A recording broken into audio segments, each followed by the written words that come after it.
Now we're in this sort of funny season of late season allegations, and we've seen lately allegations that Trump has groped women, all this sorts of things about disrespecting dead soldiers, things like that. But it all seems very coordinated, all of this.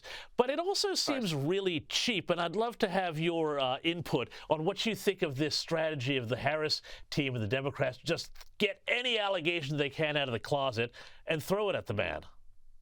Well, cheap is a great word. That's an excellent way to describe it. We've seen this movie before. It is the same usual suspects. It's the same kinds of accusations. The problem is, it's like the boy who cried wolf. You say something over and over again. You do something that is cheap over and over again.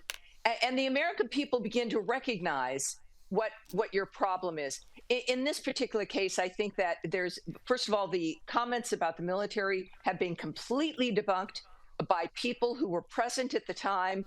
All of those allegations are made either by one person with no witnesses or with witnesses who said that was not true.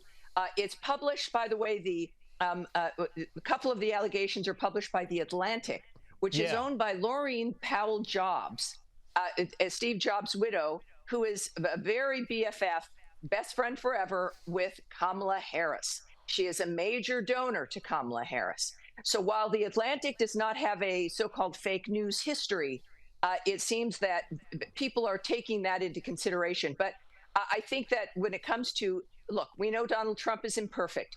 We've heard certain allegations. We understand what his problems have been in the past. And what the Democrats have found is that Americans love him anyway. None of us are perfect, but these allegations, it's very similar with Kamala Harris and the Justice Kavanaugh confirmation hearing.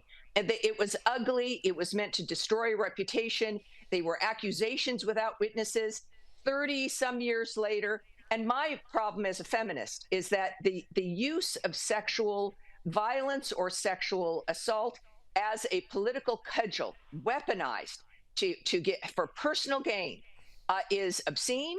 It harms the issue itself, and it damages the issue, which is an important issue. And Americans, I have to say, we've heard it all about him. They've spent all of that currency, and Americans right now, they're and appropriately, smears and this kind of gossip doesn't put food on the table. It doesn't put gas in your car. It doesn't stop the government sending your children off to wars that did not have to happen. It doesn't support our friends in Israel. If you're concerned about Ukraine, it doesn't do any of that. And yet that's all they have. Trump, in the meantime, is ignoring it. He's moving forward on the issues, the nature of the economy. And Americans have gotten it finally right, that this is about the issues, and they want solutions. And that's why Trump is ahead.